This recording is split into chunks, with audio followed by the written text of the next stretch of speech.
Hello, friends. My name is Steve, and I'm here today with author Chad Lutzke. He's the author of Cannibal Creator, which is being released on January 14th. Chad, thanks for joining me today. Thank you. Thanks a lot. I appreciate you inviting me on here to help get the word out about the book and whatever else. Yeah, definitely. And I'm sure you've had a busy week. So, Mhm. what is it like up to a week like this for you, leading up to a book release? Is it what all do you have to take care of right before a book release? Um, I'm assuming you're talking about self-publishing because that's a whole different story. Yeah. Um, y- Something that with a small press or whatever depends on the press. Sometimes you don't do anything, but I've had books released with presses where they have all of the, they send all this stuff. They're like, contact this person, like a list of like 30 places. See if you can get on their shows, see if you can do this. And then here's some other places, I got these blurbs for you, and they kind of take care of that for you and push you. And Hmm. that's nice. But when you're doing it yourself, like I did with Cannibal Creator and probably 2/3 of my other, or probably 3/4 of my other books, um, it's a lot of time spent not writing and just excuse me, hustling and doing stuff like on Twitter and saying, hey, can anybody help me get me on on their podcast or radio show or YouTube channel or whatever. And you got to do a lot of that kind of stuff and a lot of this necessary evil stuff where you're constantly sharing. I like to make little promo images in Hmm. Photoshop instead of just constantly showing the same cover, and I'll send those out on Twitter, Instagram, and Facebook, and then just sending out, seeing who you think would like to read the book, who would Hmm. appreciate it, and then contacting them and see if are interested in it. Some of these people I send an e-copy, and some of them I send um, a paperback. Like if they have a huge following, like say Hmm. someone like Sadie Hartman, for example, Yeah. um, I'll send her a paperback. And plus, I'm really good friends with Sadie anyway. So, um, but then, and then I send more e-copies than I do. Otherwise, I'm just going to go broke sending a ton of paperbacks out. I don't have that kind of money to do that yet. And then, yeah, just do stuff like this and try to, sometimes I'll go on Twitter and I'll ask if people are interested. But the problem with that is sometimes you get a lot of people who just want a free book. Yeah.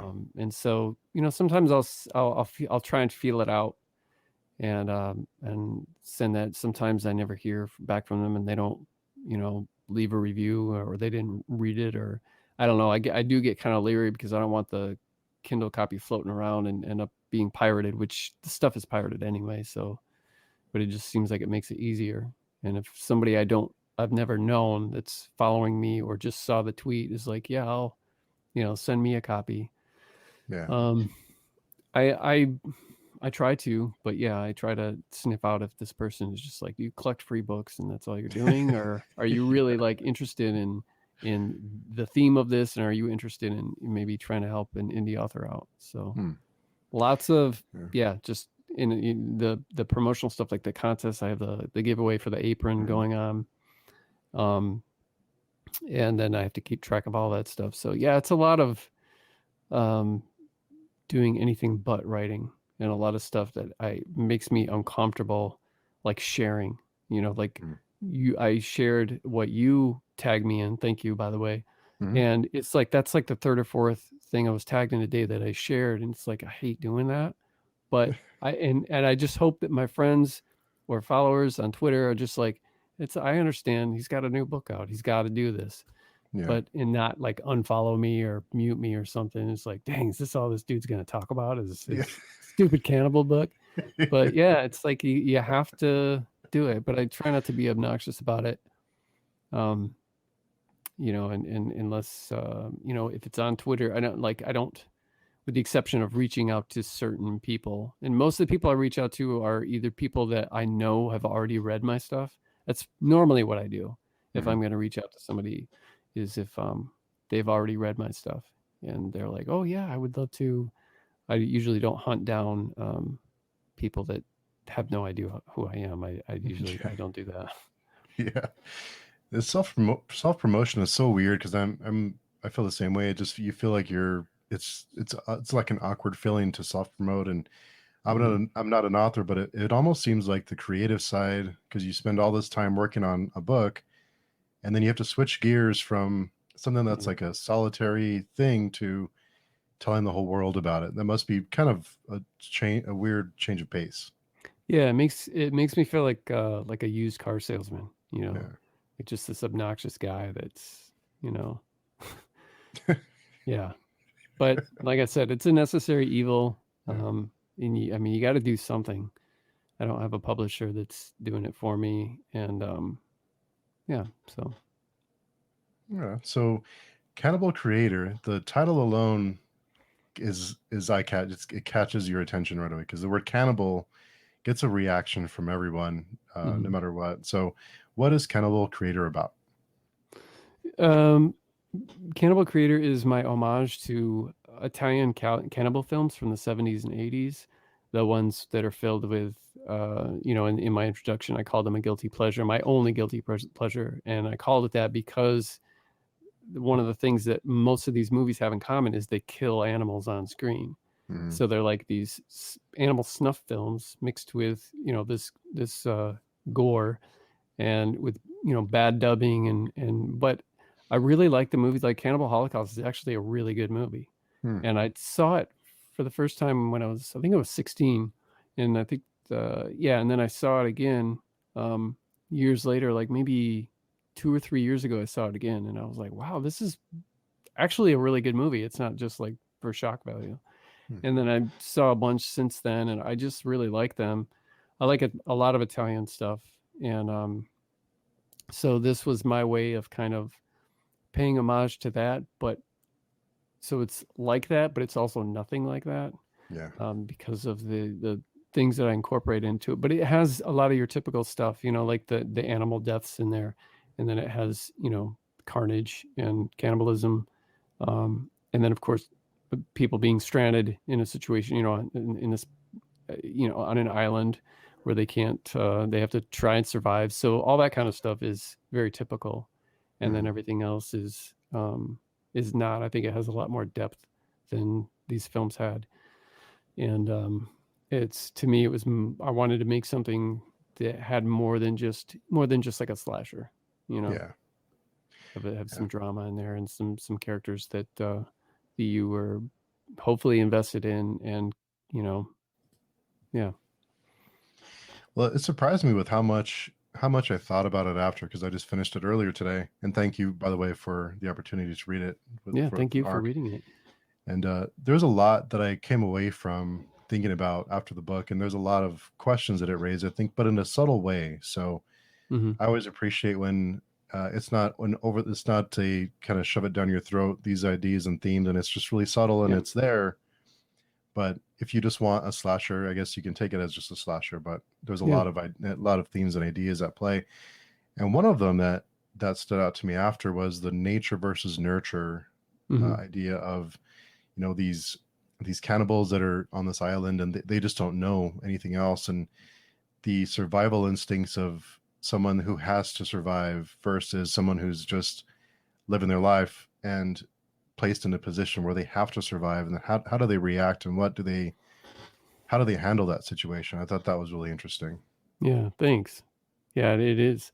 And it's something that I don't know if that's, I mean, the situation that people are in, yeah, it's like they're not really the enemy, they're not really the bad guy. Um I mean they sort of are, but kind of like don't know any better. Mhm. And I liked toying with that idea.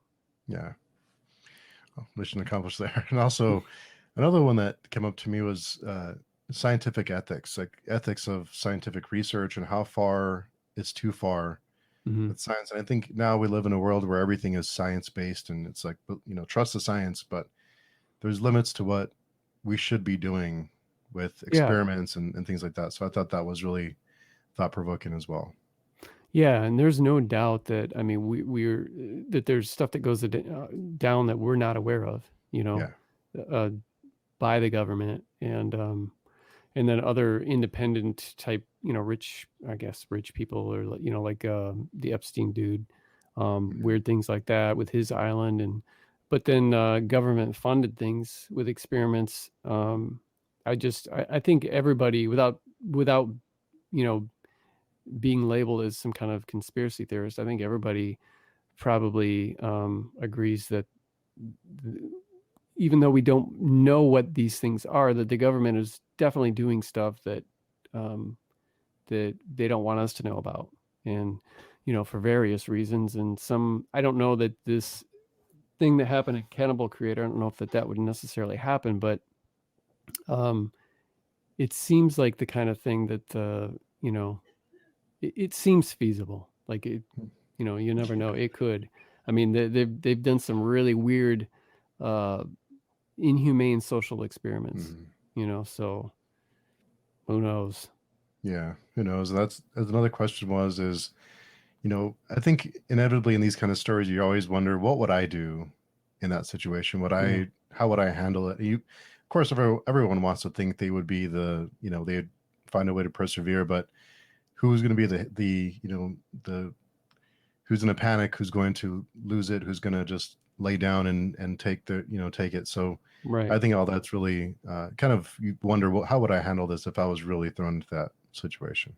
Yeah, which is a hard question to answer under any circumstances. I think if people are really truly honest, like I've got friends who are, like gun owners. Like I don't own a gun. I'm not against guns. I just don't want them in my house. I don't feel comfortable like that. And especially with excuse me, kids. I mean, I've only got one kid still here living here. And but yeah, I've just never felt comfortable with that. And you have like scenarios where let's see, like I lost my train of thought. I started talking about my kids, and then gosh, You don't feel comfortable having a gun in your house? yeah, but I was going somewhere with it, and now I can't Oh, even remember okay. where I was going. It has been a long day. Yeah. Did you ask a question, or did you just make a statement? Oh, just a statement about survival and how you would handle a survival situation. That's what it was. That's what it was. I have friends, okay, who are gun owners, and they're Mhm. like, if anyone broke into my house, I'd blow their head off. And I'm like, I don't think they were truly being honest. I think some of these people, they have that in them, and they wouldn't even think twice. But I think your average person sometimes says stuff that, I would do this and I would do this. And um, the truth is that most of us don't know what we would do unless we were absolutely in that situation, because then and only then do we have this clear perspective of what's really going on Yeah. and what's at risk here. Mhm. Yeah, it always makes you wonder, what you would do. And after reading the book, I wondered, cannibalism, it strikes a reaction in you no matter what, and it's just one of those words that kind of gets you thinking. And I started looking up cannibalism and the history of cannibalism a little bit, just kind of, a Google search when I say I researched it. But did Mhm. you look into cannibalism before you started writing the book? I was writing a short story one time where I just had this old educated man, like professor type guy, historian. Um, I don't know if you're old enough to remember uh, like Rocky and Bullwinkle cartoons. They had this guy that would always talk about his hunting expeditions. Yeah. I don't know if you're familiar with that guy or not, Yeah. but he would have trophies around, and I think he would smoke a pipe, and he'd talk Yeah. about these things. And I based this character on that guy, where he's been all around the world, and he's this, intelligent, well-read historian. And this was this character that I had, and this story started out as a discussion. And Hmm. I wanted to find out some stuff about the true discovery of America. Hmm. And so when I was looking that up, I found the Carib in that term, where that came from, and the cannibals and Christopher Columbus and all this stuff, and how that was that term was like penned back then Hmm. when all of this was going on. And I thought, man, that is really interesting. And then it turned into a cannibal story where this woman comes to visit, and they're having like a dinner party, and she just happened to come back from this place where they practice cannibalism, and there's different types. There's like the savage kind, and then there's the kind where it's an insult if you don't partake, and Mm-hmm. that you are kind of like paying this homage to the person by eating them. And I think the differences are called, I could be wrong, like endo cannibalism and exo cannibalism or something like Mm-hmm. that. And I thought that's, and then so yeah, so that's the only time that I've actually studied. Um I didn't do any research like when I was doing Cannibal Creator. Oh, okay. Yeah, I just did a quick Google search, but I found this site where it has all these different facts about cannibalism. And I didn't realize that in World War II, some Japanese soldiers actually they ate prisoners of war during that time because they thought they would run out of food, and they needed a source of food to survive. And there's lots of different types of cannibalism that I never even thought of, but it's such an interesting topic because it has you get that immediate reaction from that word. Yeah. Yeah. Yeah, I agree. It's especially, I mean, even modern times, we've got people like Jeffrey Dahmer, and Mm-hmm. there was another guy, I believe it was an Asian guy, who basically did this Craigslist thing where he wanted to eat someone, so this guy answered the ad and he's like, "You can eat me." And it's I can't remember exactly what happened, but it's a crazy story. So Yes, it's wild. yeah. Yeah. And I did appreciate too in the book that, or in horror just in general, when things happen, when the danger is there, it's immediate, and we don't have time to get relaxed. It's just constant until the end of the story. So I did appreciate that, and I wondered how do you get a reader invested in a character in a short book like this? What tools do you use to get the reader invested in these characters? Because if it's just a bunch of characters you don't learn about before they're in danger, it's hard to get attached to them. Yeah. Honestly, I really don't know. I just take the best the parts that interest me in a story, and I write those, and I Mm-hmm. leave the fluff out. It's just not for me. I don't really like to read that kind of stuff, and I mean, I will.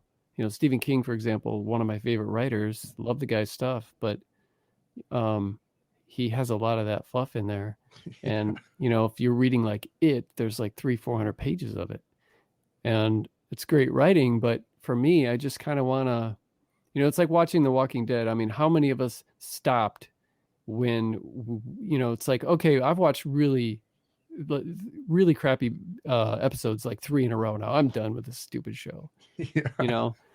And so when you're reading a book, you are investing more time than viewing a movie or something. And so you could be slugging through all this stuff. And so I avoid that.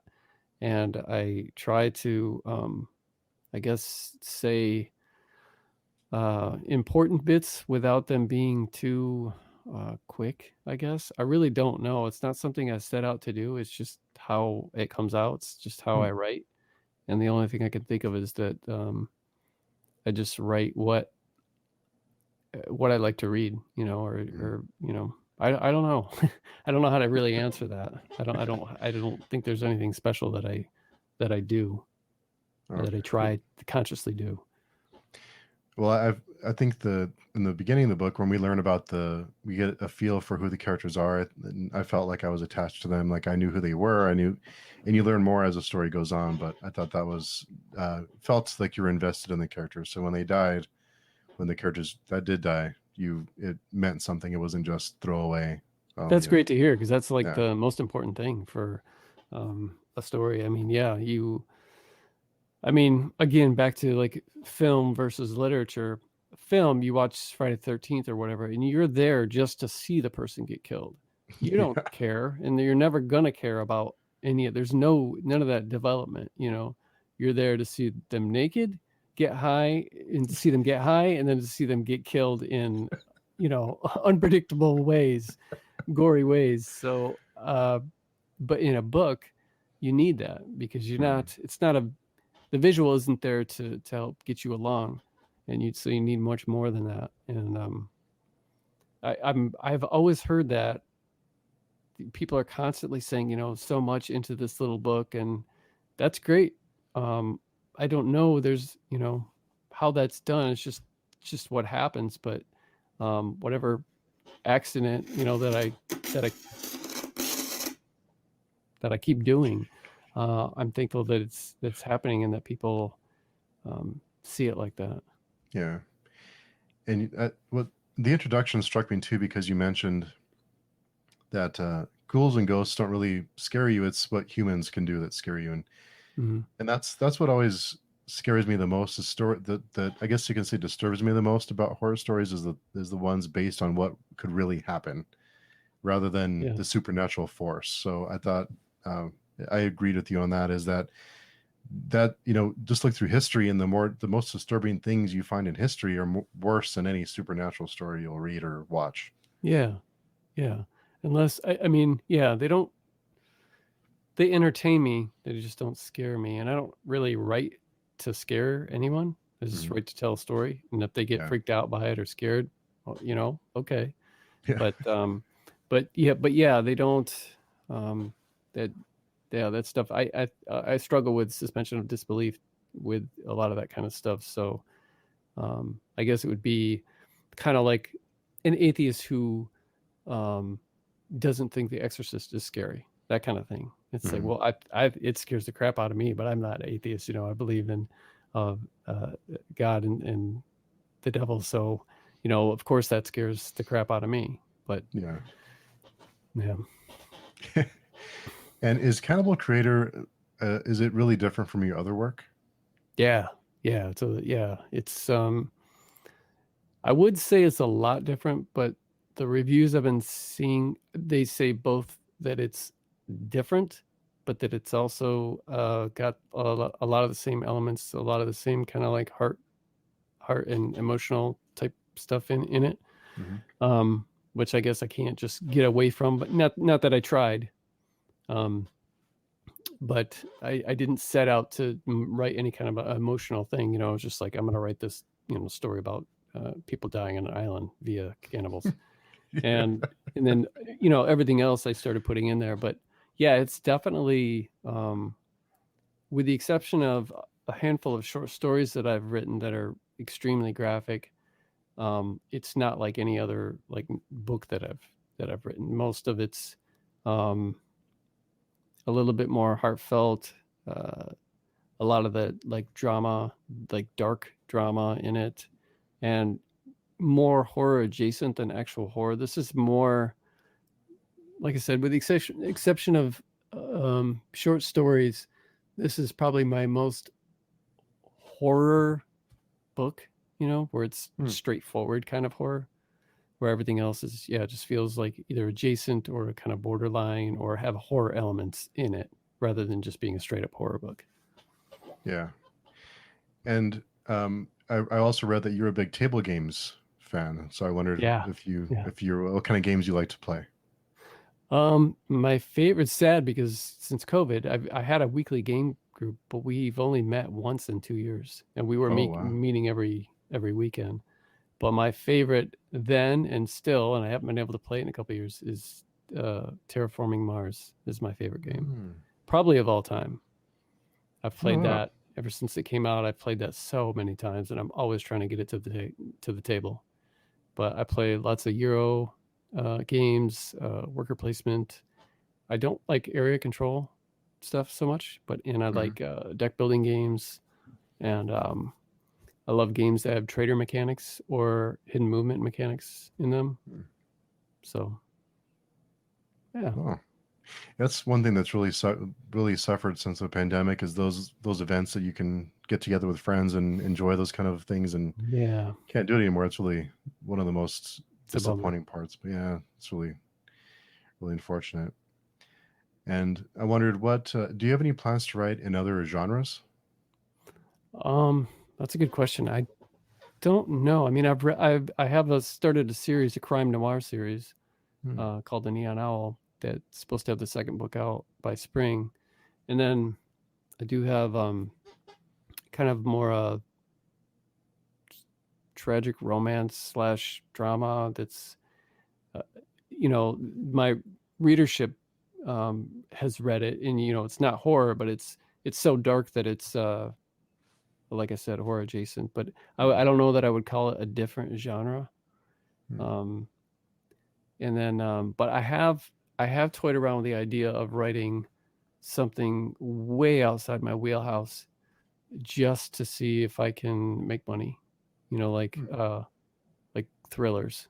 You know, like police procedural stuff. You know, like thrillers, or I've even toyed with the idea of writing romance, um, Hmm. as long as it is like wrapped in like drama too, not like steamy romance or just Harlequin type stuff, but something that feels a little. But I wouldn't put it under I would have a pseudonym for it.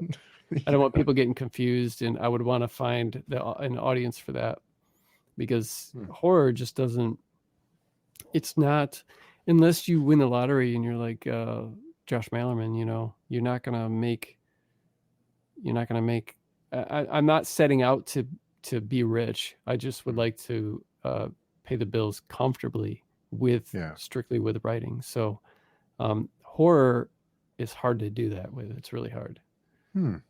So I don't know. I try to put as many books out as I can. I have like at least four coming out this year, which includes Cannibal Creator. So possibly four more, but at least three. And I would like to have, yeah, I would like to be able to release like 5 to 6 books a year. And, you know, my stuff is fairly short. Yeah. And that has everything to do with the way that I write. Um, so, yeah, so it doesn't take much to, you know, I wrote Cannibal Creator I came up with the idea at very end of October, and I was done with the book by the third week in November. Oh wow. And I could have put it out weeks ago, but you know, had to build some hype and make an ass of myself on Twitter first. So, speaking of the building hype, how did that cover come to be? Because it does match the feel of the book, the retro feel that inspired you to write it. How did that come to Thanks. be? Thanks. I appreciate that. I had an artist in mind that I wanted to use, and when I talked to them, they quoted me $800 to do a cover, and I had never paid even anything close to that amount before. And you know, if that's what they're getting, I'm happy for them. They're great, but I was not going to pay that. Yeah. So I just, you know, did what I did with a lot of my covers, and just was like, well, I can't afford that, so I'll just go into Photoshop and make it myself. So I wanted, you know, if you look at some of those older Italian things, you know, in older Italian movies and stuff, they have a lot of paintings and stuff on the cover. And since I couldn't do that, and while I am an artist and I am a painter, I don't have the type of skill where I feel like I could make a cover that I was personally happy with. Hmm. So when I do my own covers, it's like photo manipulation and trial and error, and just hours spent in front of the computer. How would this look? How would this, you know, testing out fonts and testing out different, you know, doing different mock-ups. And then I came up with what I felt was like a strong mock-up, and I showed it to a couple friends, and I was like, "Hey, what do you think of this?" I showed it to Keelan Patrick Berg too, and I was like, you know, asked him about it, and he thought it was cool. And then once I finally did a cover reveal, yeah, people seemed to really like it. And then I knew I was going to make the back cover look kind of like a VHS tape, you know, Hmm. with the the screenshots of scenes that are supposed to be in the movie. Yeah. And you know, and then I put, one of my friends, Bob Ford, did tell me, he says, you know, it says a Chad Lutzke film, you might have some readers out there that are going to get confused. And I was like, probably, but they'll figure it out. I'm going to leave it on there. Yeah. Oh, that was kind of neat just to have that I thought it movie was cool feeling. too. Yeah. I felt like it was taking a chance, but I thought that there might be some people it's going to confuse, but I think the majority of the people are going to appreciate that. Yeah. So I And left it in there. yeah. And it's funny, you don't really realize how much time must go into things like designing things like that until you're there in front of the computer trying to do it yourself. Yeah. Because, like you said, the fonts and the colors and all that stuff takes a long, for me anyway, it takes a long time, and I'm not really good at it. So kudos for that cover. Thank you. I appreciate it. Yeah, really, really, really cool looking cover. And are there any horror tropes that you love? Um, hmm, I mean, I'm a big fan of just the subgenre of coming of age. So Mm, I like um, kids on some kind of challenging adventure. mm, Facing something. Uh, nothing really stands out for me that I would like to read more haunted house stuff. mm. I haven't read that much, but it just, I would also like to write one, but I would absolutely have to come up with something that I felt was truly unique. Instead of just writing a haunted house thing, it would have to be something, yeah, that's like, oh wow, this hasn't been done before. I haven't thought of anything yet, but um, I would like to read more haunted house books that just really hit hard. Like I read House of Leaves a couple of years ago, Yeah. and have you read that? Yeah, I did. I read it in October. It's it's very very pretentious, but Yeah. it's also very very genius, Yeah. and it really it really did a great job at setting a tone. When that guy is stuck in that house and the words are getting smaller on the page and fewer, and it's made to give you this kind of claustrophobic feel, and that was amazing. I want to. It's like I loved and hated it. Yeah. um, there's just so much to read. I made sure I read every word, but I wanted to read it again this year. But I wanted to read the narratives separately, as Mm. like two books, split. And I've heard that people have done that before. I liked uh, I can't remember his name, Navidson or something. I liked the house story, Yeah. and just the concept of why is my house, different sizes when I'm inside and outside. It doesn't make any sense. That is Yeah. so cool. And then walls or openings appearing out of nowhere, and then getting so lost, so deeply lost in your house. It's That's creepy. And yeah, just the way that it was. I mean, the footnotes and everything, that just felt excessive. And I was just like, all right, dude, we know you're smart. All right. Yeah. But yeah, but still at the same time, it was genius. But yeah, it did feel very pretentious to me at the same time. But I think it's a great Yeah. book. I think it's a classic. But I truly understand if someone's like, oh, that's the worst book I've ever read. I get it. Yeah. Did you like it? Yeah. I did, but I did feel like it was pretentious and annoying. But it's one of those books when you read it, you're annoyed and you love it because like you said, the text, the way when he's this claustrophobic feeling, Yeah. and the way they use the text is it's such a great idea. Yeah. So there were times when I was like, wow, this book is just great, and then there's other times when it's like, I'm tired of reading about sound waves. Let's get on with the story. Yeah. But when you're done with it and you look back on the whole experience, it's like, wow, that was really cool. That was really neat. Yeah. Yeah. So It's it's tough. I'm glad I read it. Yeah, it's one of those you don't really understand until you at least try to read it. It's one of those things you have to try to Mhm. get through yourself because it's hard to describe unless you've really gone through it. I'm also found that I'm a big fan of kind of like gritty crime noir Appalachian type stuff, like Mm.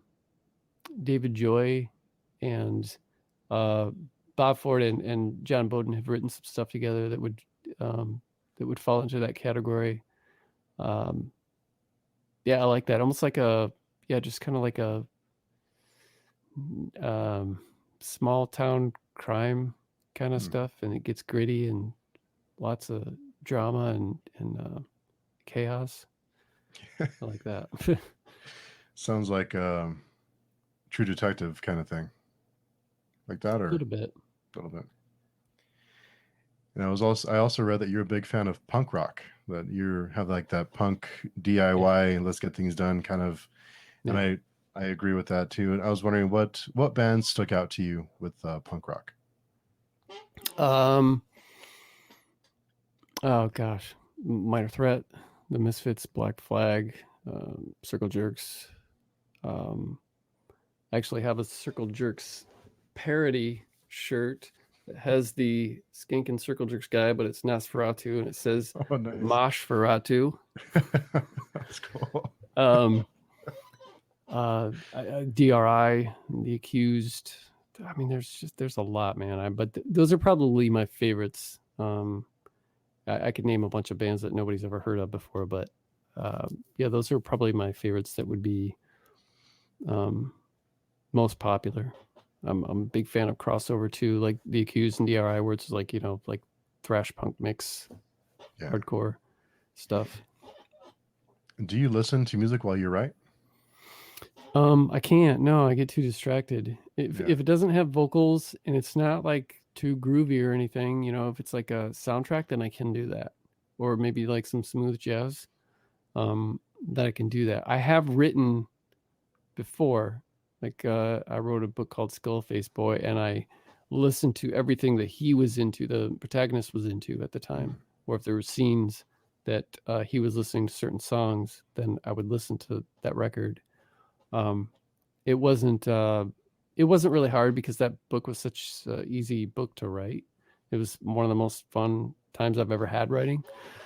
That probably had something to do with it. But no, I just get too distracted, and I don't know if that's because I'm a musician too, and so I'm constantly listening to just the notes and just taking it all in, and I can't get my head in the book I'm writing while I'm doing that. Yeah. But if it's something that's more of ambient stuff, or the synthesizer stuff, like John Carpenter's got some cool stuff that he's written for movies and just for outside of being a soundtrack. I like that. So you play music as well? Yeah. Mm-hmm. What instruments do you play?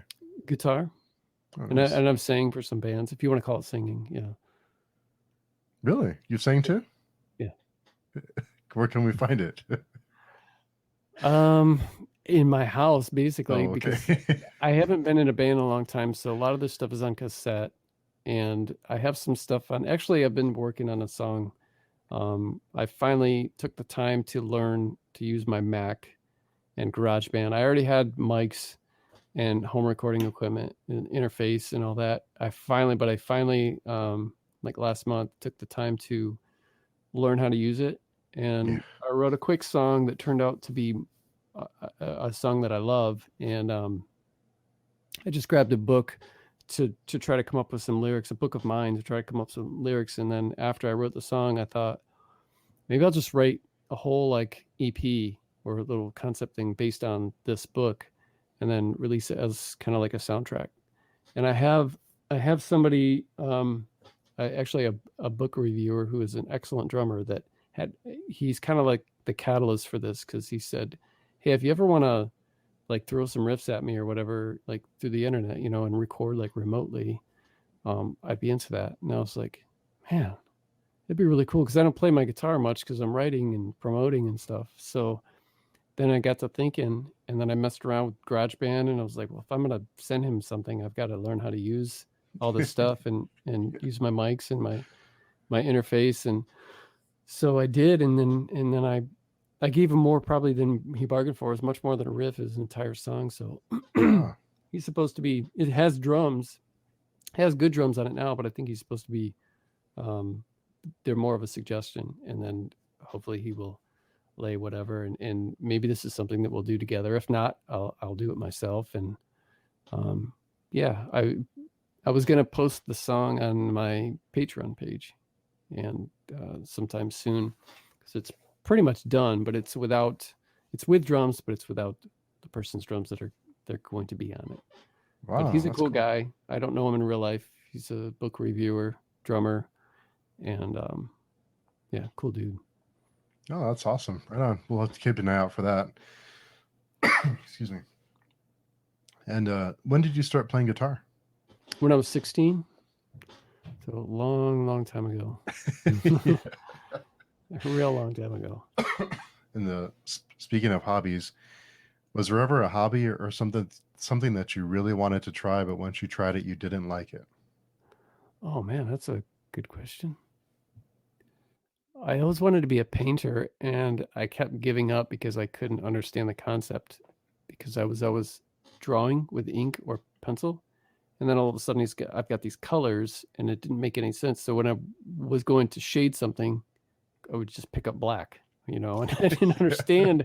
I didn't understand colors, and then I would quit. I'd stop, and then a couple years would go by, and I'd pick up a paintbrush and paints again, and I'd try it again, and it just wasn't working. And I never did 100% give up. And then eventually I did learn how to paint with acrylic and watercolor, but I don't know that I don't know that I can think, with the exception of like when you're a kid. I think most kids, they pick up an instrument that they put down soon after. Like you're in elementary school and you're like in the school band. Like I played cornet and I played violin, and I don't know why I did them. I don't know. I just always wanted a guitar because I wanted to be Gene Simmons, or I wanted to be Mick Jagger, and my parents wouldn't give me a guitar, so I had to settle for other stuff that was not filling that void. So other than those things, I don't think I can't think of anything that I picked up as a hobby and then put down because it sucked. I can't really think of anything. I mean, there's video games like that like, well, that game sucked. Yeah. I might as well just go back and play World of Warcraft because this game doesn't compare to it. That happens all the time. Yeah. So what are some of your favorite games to play? Video games? I very rarely play, but I used to be a gamer pretty hardcore up until like soon after, right before Xbox 360 is around the time that before that came out, was right around the time that I stopped because I discovered MMORPGs, and I played EverQuest for a couple years. And then at the end of that, World of Warcraft came out. And so maybe this was before even the first Xbox. World of Warcraft came out, and then I played that for 6 years. And then I still play it, but it's more like I'll dink around for a couple weeks every like 6 to 7 months or something. And then I get bored and then I stop playing. So I don't really, the only games I've played in the past probably 5 years would be like, I did end up playing Red Dead Redemption 2 for a while.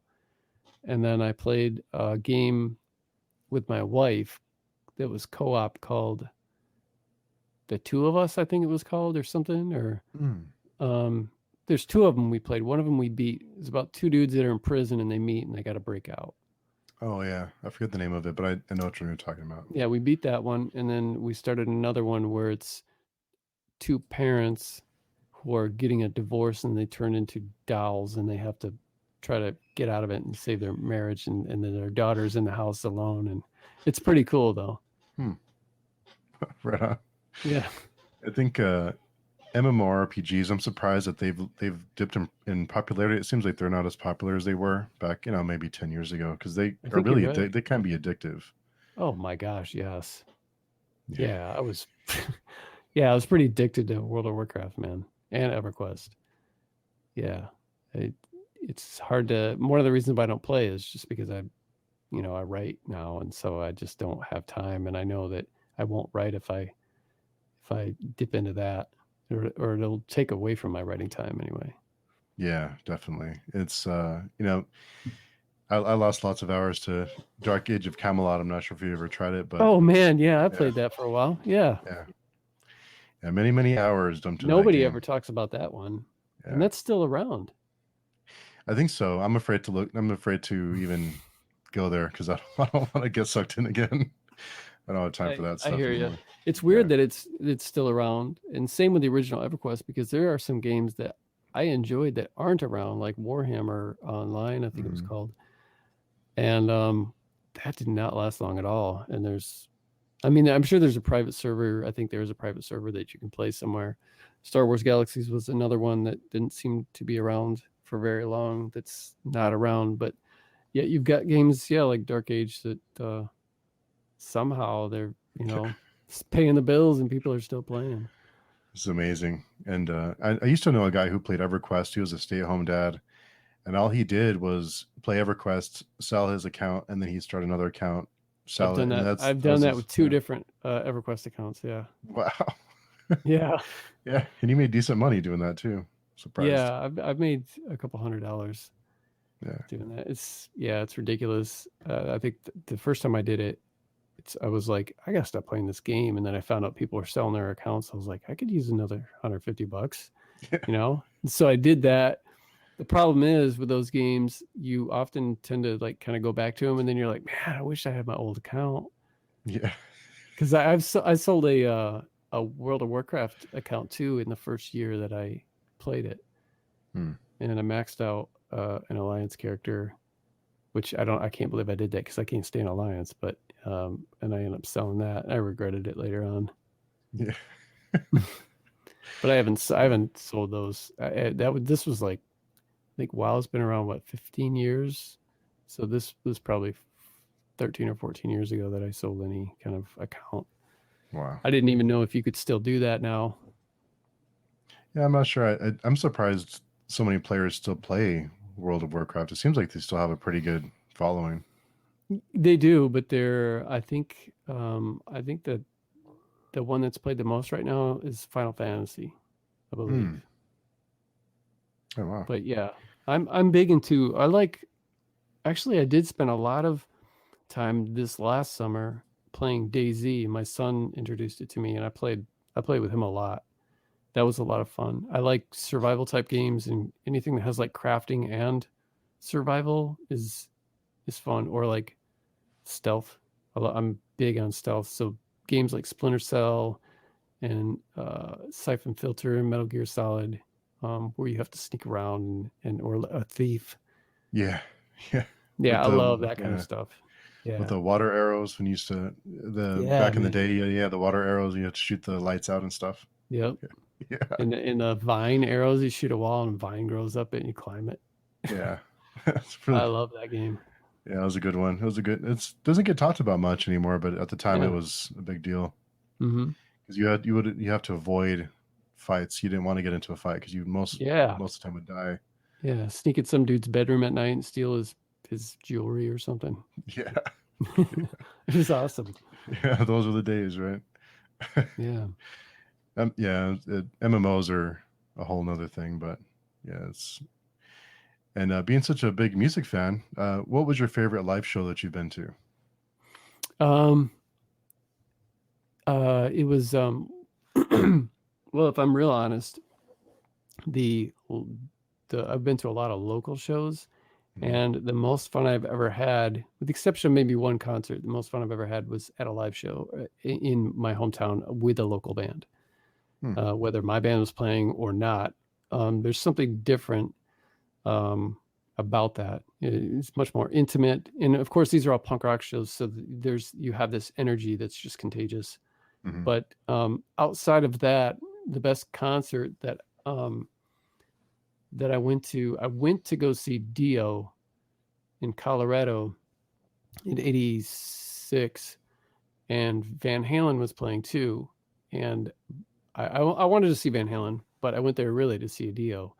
And Van Halen just blew everyone away. Hmm. And to this day, that's the best concert I've been to, and it had nothing to do with Dio. There could have been no other bands there. It was all about Van Halen. I couldn't believe it.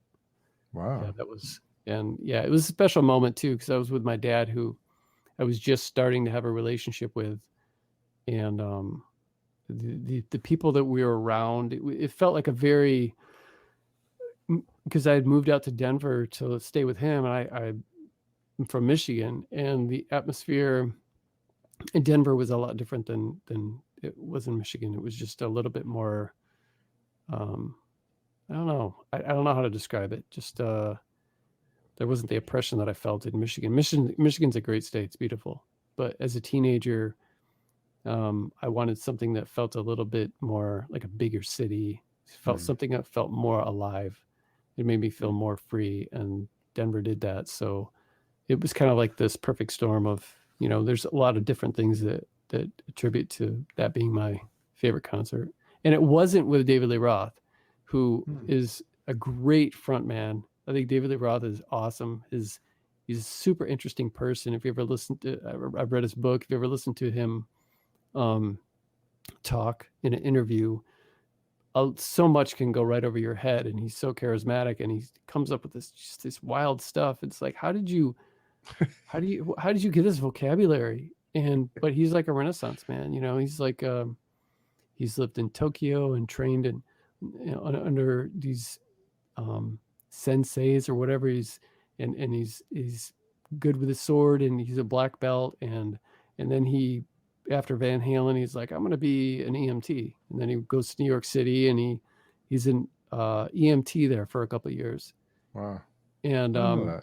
and then he got into rock climbing and did all this rock climbing stuff. And then he got dropped off in like the Amazon for a long time and lived out there in the jungle with some people. And it's just like, man, that dude is really interesting. But but this was when Sammy Hagar, the 5150 tour. And so when I tell people I saw that was my best show, but it was not with Abel Roth, it's like, wow, really? Sammy Hagar was that great? Yeah.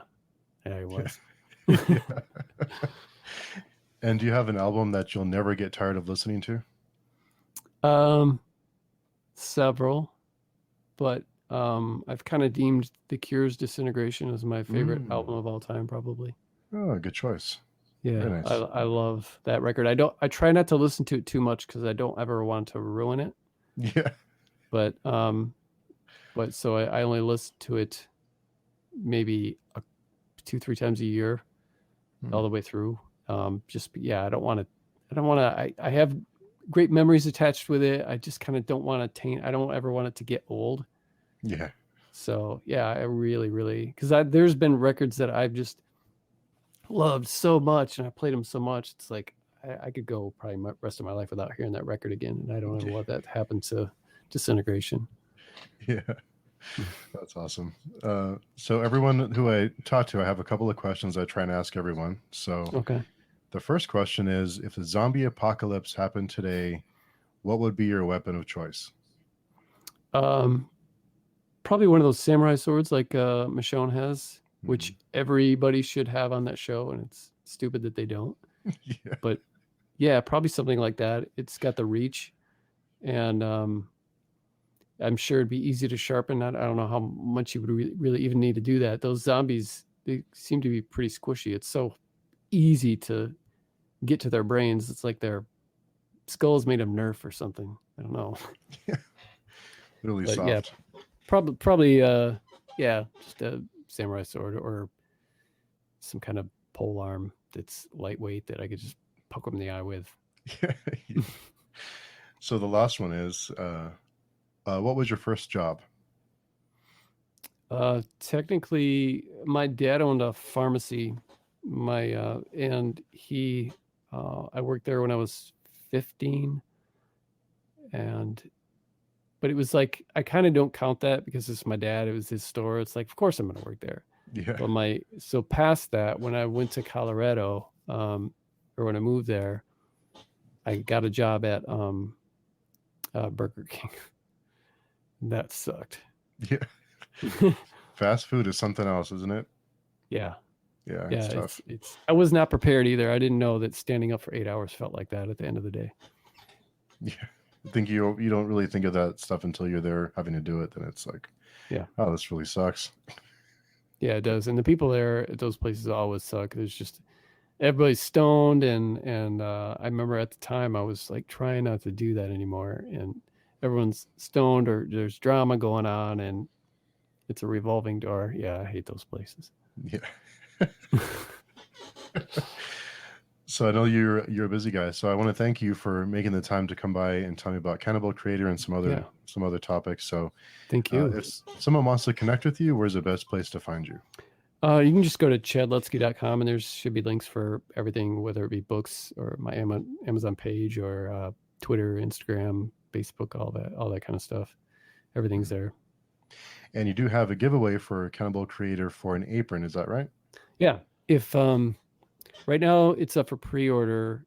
The paperback has been out for like 10 days now, but the Kindle, and that kind of happened on accident. I wanted to do a very quiet release so that I could get some paperbacks in the hand of reviewers. And then on that first day, people were like, Cannibal Creator's out, and they're showing pictures of it and stuff. So so that didn't work out, and so the paperback's available now. The Kindle's up for pre-order, and that comes out on the 14th of January. And if you send me like proof of purchase through email, which is, or you could send it to me a message through Facebook or Twitter or Instagram or something, like a screenshot of your order. My email is chad@chadlutzke.com. But if you send that to me, then I'll put your name in the hat for this drawing for a barbecue apron, high quality, and it's got the cover of Cannibal Creator on there. It's awesome. It's hilariously awesome. Yes, it is. Fits the theme perfectly. And if you post a picture on Instagram or Twitter and tag me in it of your new paperback book when you get it, then you can get another entry in there, and I'll draw a name on the 21st of January. Awesome. Yeah, fingers crossed that I get to barbecue with the Cannibal Creator apron soon. So Heck yeah, man. So I will leave all those links down below, and so everyone go out and get Cannibal Creator. It's a great book, and well worth your time. So thanks again, Chad. I really appreciate you taking the time to come and chat and tell me more about the book and your process. Thank you. See, I really appreciate it. Yeah, anytime. Thanks again.